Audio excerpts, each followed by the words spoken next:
What's up, losers? Today I'm back with some more r/fatlogic fun. Taking a look at a couple of interesting posts. And throwing out a few random opinions about them. This is episode 89 in the fatlogic series. And I'm ready to be blown away by the great minds of the fat acceptance community. So without further ado, let's get into it. In a world full of perfect gym bodies, be a fluffy panda with a cute tummy. A world full of perfect gym bodies, huh? Which world is that exactly? Because it sure isn't this one, haha. Like, where do people even get the idea that being fit or having an athletic physique is the norm, and being fat is somehow rare? Have they never, I don't know, gone outside, spent time among the public?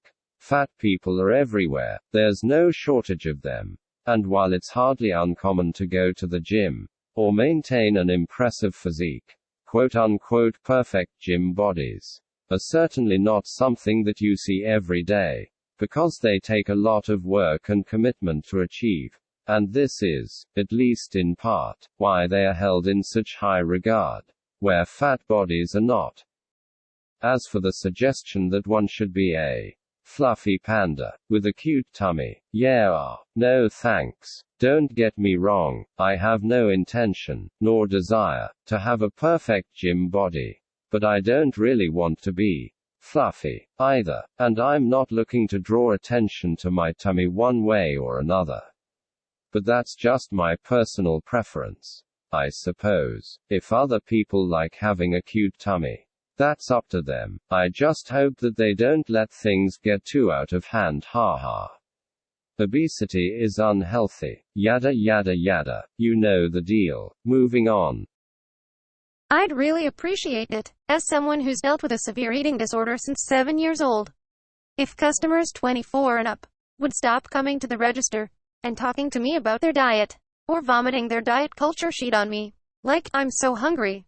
But what has 0 to no calories? I'm not talking about someone being vegan or allergic, or having real diet issues. I'm talking about people who clearly are in the trenches mentally, with diet culture sheet. My job is hard enough, and respectfully, I know how brainwashed and hurt women my mom's age have been. How do you think I started suffering? But for the love of God, please, consider how harmful your language is. Please, I'm genuinely begging here. I can't take it. Every single day, I have beautiful people stand in front of me and call themselves fat asses for wanting a syrup in their latte, without a care in the world of how their language affects the people around them. Or worse, I've had customers comment on the person before them's order, as if I'm going to laugh and have the same opinion they do.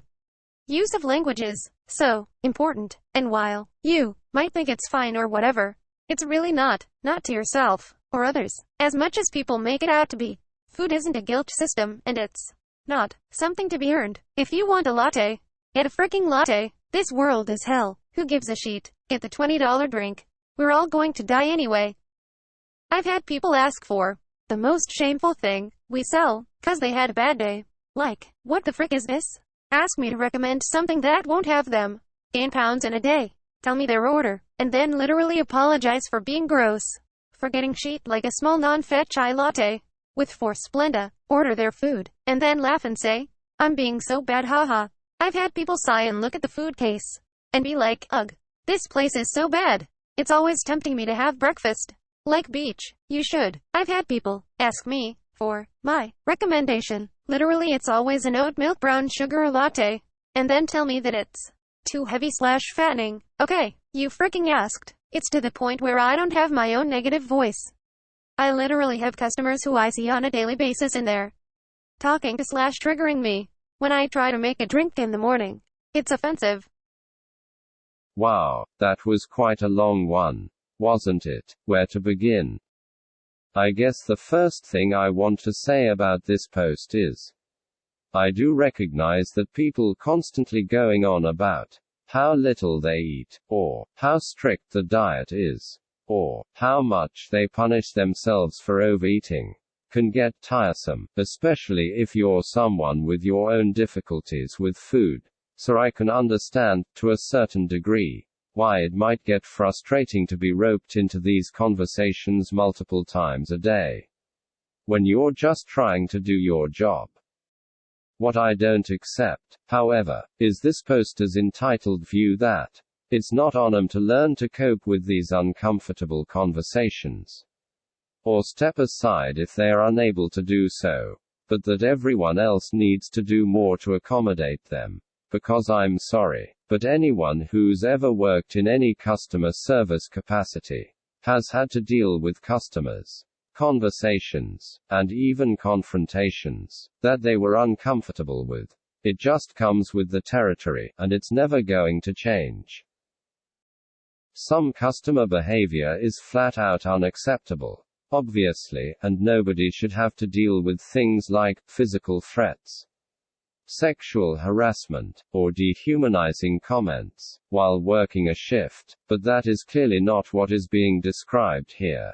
It sounds like the poster works in a coffee shop, and the comments they're getting pretty much all revolve around the drinks that are being sold there. In other words, they're the sort of comments that are totally normal and foreseeable for the context under which they are being made. If the poster has an eating disorder, and finds such comments triggering, then you know what? That sucks. And I'm sorry that they have to deal with it.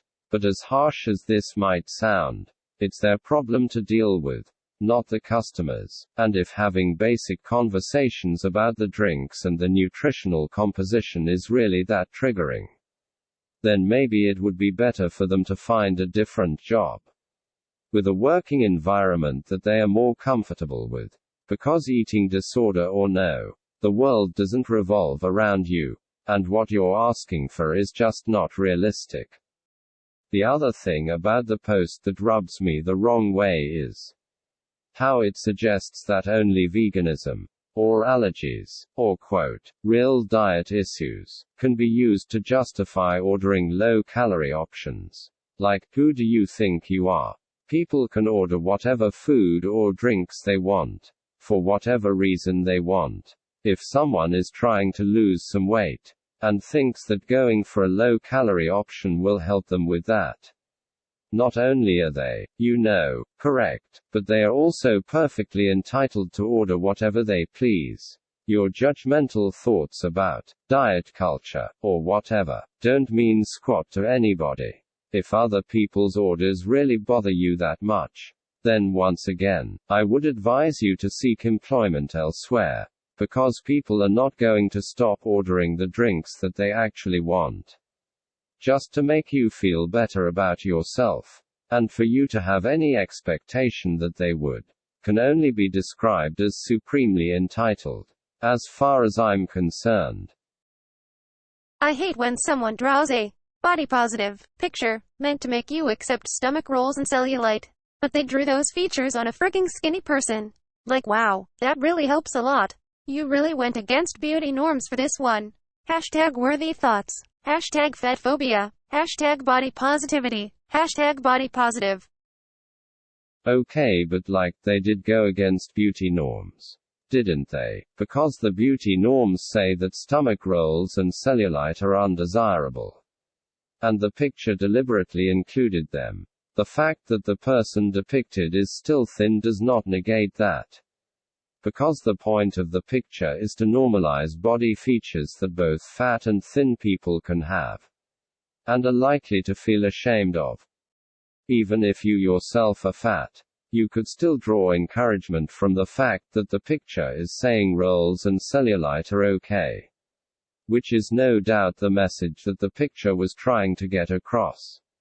Or, alternatively, you could do what this person did, and throw a tantrum over the fact that the person depicted doesn't look exactly like you.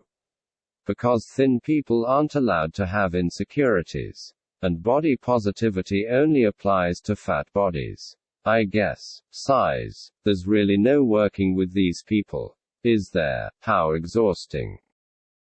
Well, that's all I've got for you today. I hope you enjoyed the posts and my responses. What do you think? Would you rather have a perfect gym body, or a cute tummy, like a fluffy panda? Is it reasonable to work in a coffee shop, and expect the customers never to talk about calories or dieting?